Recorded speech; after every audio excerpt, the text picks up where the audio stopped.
Bonjour, bonjour. Aujourd'hui, je vais vous montrer comment faire une petite fleur, une petite pâquerette simple et satisfaisante.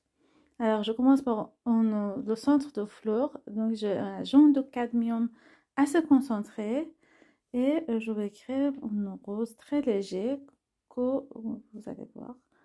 Je vais venir, je commence première touche pour le centre de fleur et avec la pointe de mon pinceau.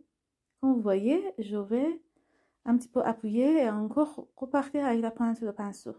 Pointe, appuyer et repartir. Et je vais tourner ma feuille.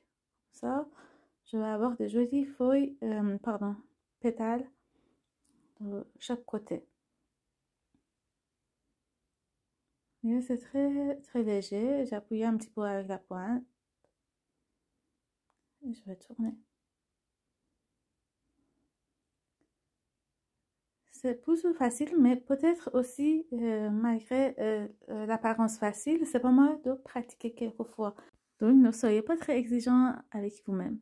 Alors là, je pris pour le tige un verre. Moi, j'ai un verre qui s'appelle Gold Green, un verre or, que j'aime beaucoup parce que ça apporte beaucoup de luminosité dans mes feuilles. Et je fais une feuille avec un petit dégradé. Vous voyez. Et voilà, ma fleur est faite. Après, pour que la fleur ne soit pas trop seule, je donne un petit fond. J'ai un bleu lavande de marque de Van Gogh. Avec cette jolie couleur, je vais écrire mon fond. Vous voyez, mais quand même très dilué. Je vais ajouter tant que c'est mouillé. C'est un peu mouillé sur un fond très clair. Ce côté gauche.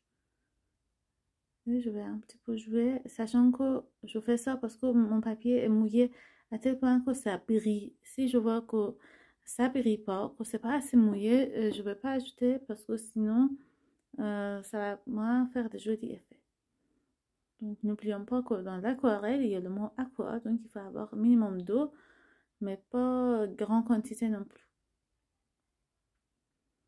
Voilà, c'est les premières couches.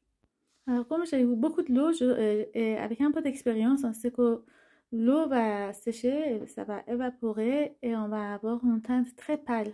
Donc, tant que c'est encore un peu mouillé, je vais ajouter un peu plus de pigment de mon lavande, couleur lavande. Entre-temps, je fais un petit inventaire des couleurs que j'ai utilisées et j'avais pas filmé, je suis désolée. Donc, vous voyez, il n'y a que 5 couleurs.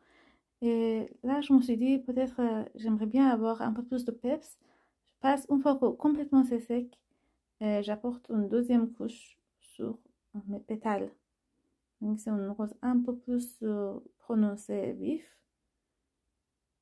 Un peu plus d'allure à mon petit aquarelle. Alors j'espère que ce petit tutoriel, ça vous a plu. N'hésitez pas à vous abonner pour le prochain tutoriel. À bientôt. In this crazy life we live, we all need someone to hold, a friend to light the way when the world starts to unfold. Through all the ups and downs, the highs and lows we share, we'll stick together, ride or die, let's show we really care.